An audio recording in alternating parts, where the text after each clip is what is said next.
Hello friends, welcome back to the YouTube channel dictation club. आज का dictation आनंद मासिक पत्रिका से लिया गया है, जो कि 80 शब्द प्रति मिनट की गति से होने वाला है। अगर आपको इसकी पीडीएफ अलग से चाहिए तो नीचे डिस्क्रिप्शन बॉक्स से आप टेलीग्राम ज्वाइन कर सकते हैं, वहाँ आपको इसकी पीडीएफ मिल जाएगी। इसके अलावा अगर आप और भी प्लेलिस्ट चाहते हैं, जैसे कि रामधारी गुप्ता खंड 1, खंड 2, newspaper dictation, 10 minute non stop dictations, previous year dictations, तो उसकी लिंक भी आपको नीचे डिस्क्रिप्शन बॉक्स में मिल जाएगी। और आपको डिक्टेशन पसंद आते हैं तो वीडियो को लाइक ज़रूर करें और चैनल को सब्सक्राइब कर लें, ताकि भविष्य में आने वाले डिक्टेशन आपको मिलते रहें। तो ज़्यादा समय ना लेते हुए डिक्टेशन स्टार्ट करते हैं 5 सेकंड के बाद।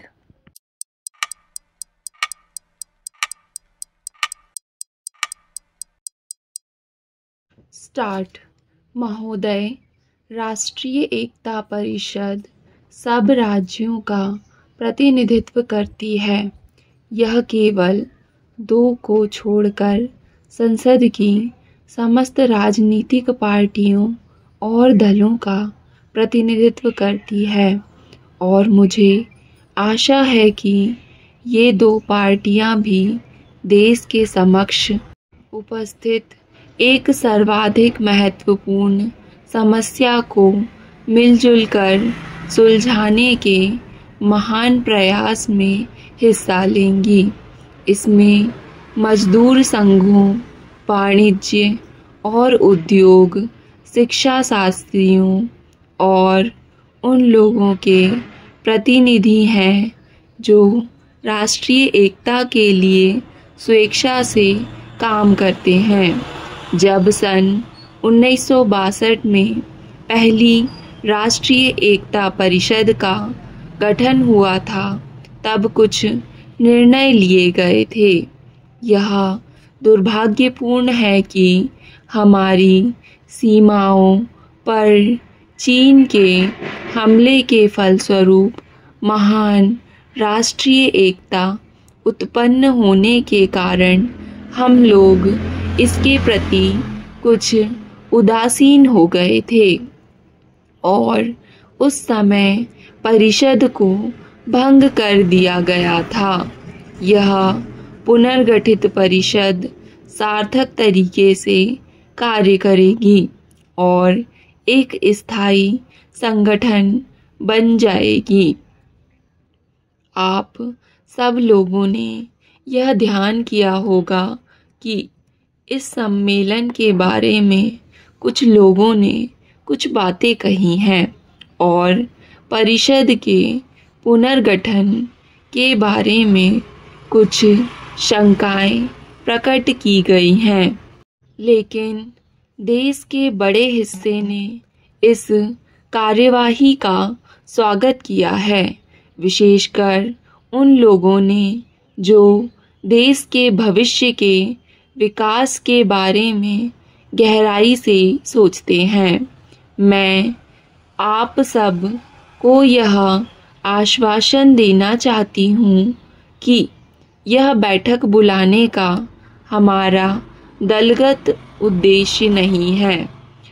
हमें आशा है कि हम पूरे विचार के दौरान ऊंचा स्तर कायम रखेंगे और हम अपने विचाराधीन विषय से नहीं हटेंगे अथवा केवल किसी तर्क में विजयी होने भर के लिए कोई बात नहीं कहेंगे। आज हमारे देश के सामने जो सबसे बड़ा खतरा है वह सांप्रदायिकता का है।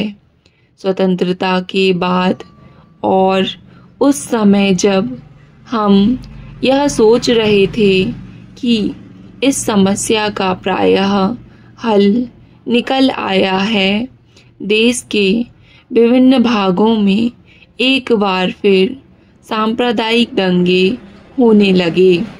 दूसरा खतरा प्रांतीयता अथवा क्षेत्रीयता का है।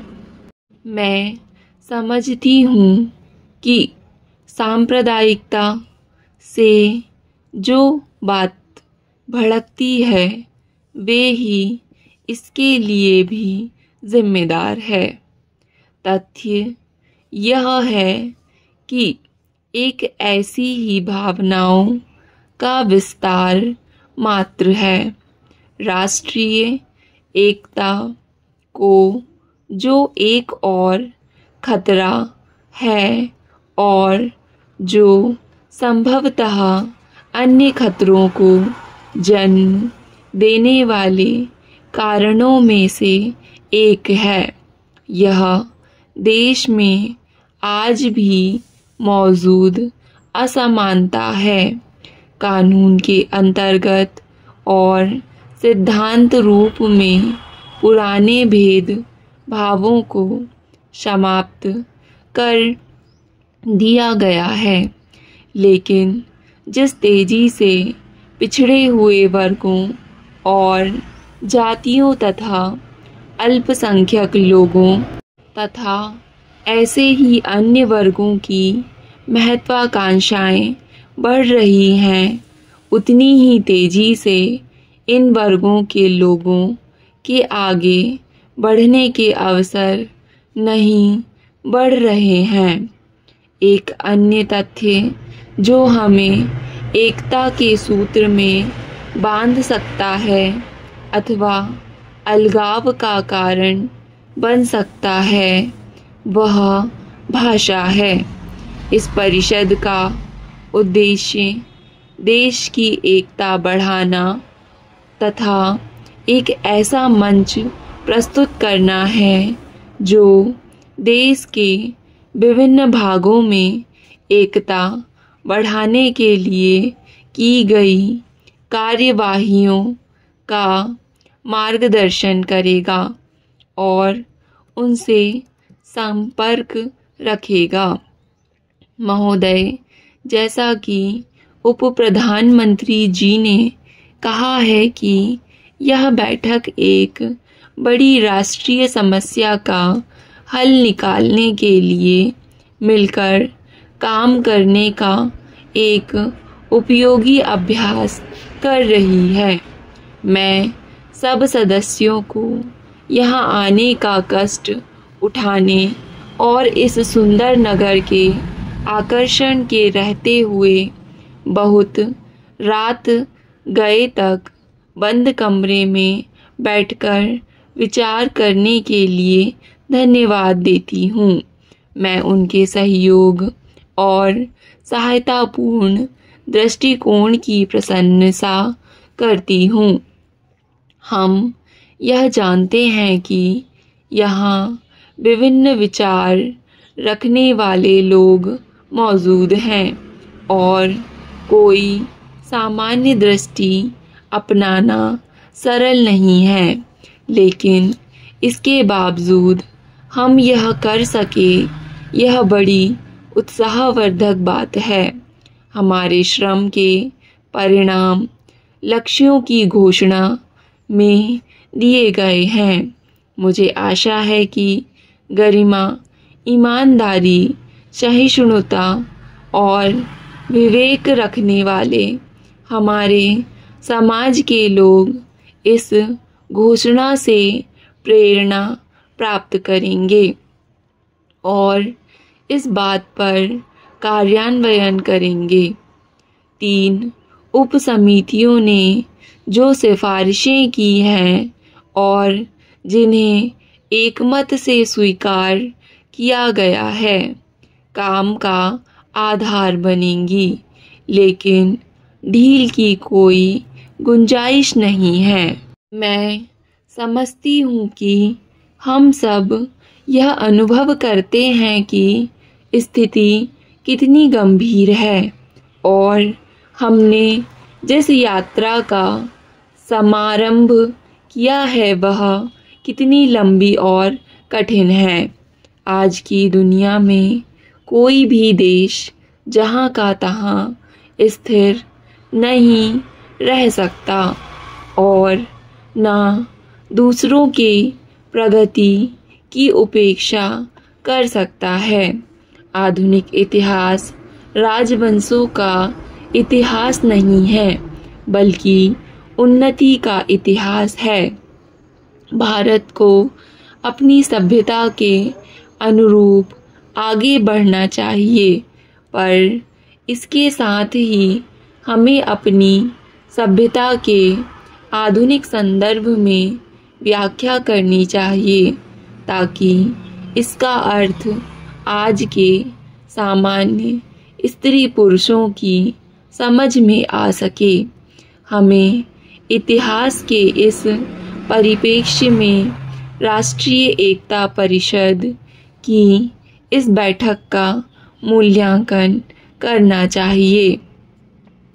मैं समझती हूँ कि केवल दोष ढूंढने वाले और अविश्वासपूर्ण दृष्टिकोण रखने वाले अनेक लोग गलत सिद्ध हुए। हमारे विचार में एक निष्ठा थी जो यह गारंटी प्रस्तुत करती है कि पहले की तरह हम विवेक और आपसी बातचीत के द्वारा मिलजुल कर अपनी समस्याओं का हल ढूंढेंगे।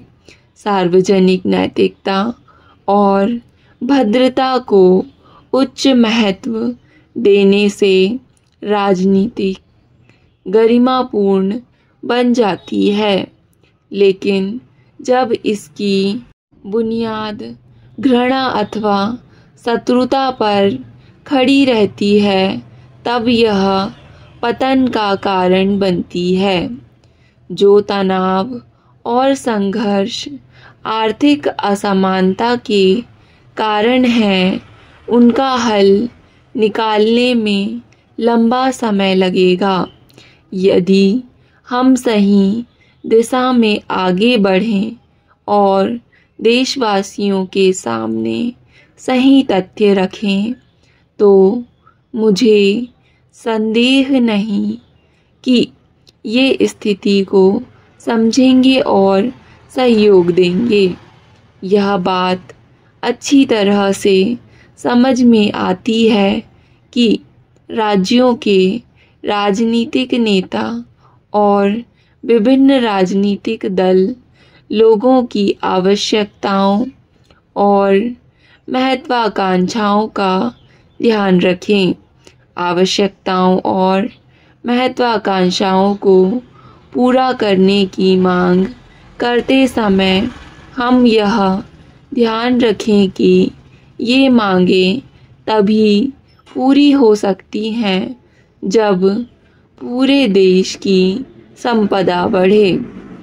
कभी कभी किसी क्षेत्र अथवा राज्य के लोगों की महत्वाकांक्षाएं पूरे देश की आवश्यकताओं से मेल नहीं खाती। स्टॉप। डिक्टेशन पसंद आए तो वीडियो को लाइक तथा चैनल को सब्सक्राइब ज़रूर करें। धन्यवाद।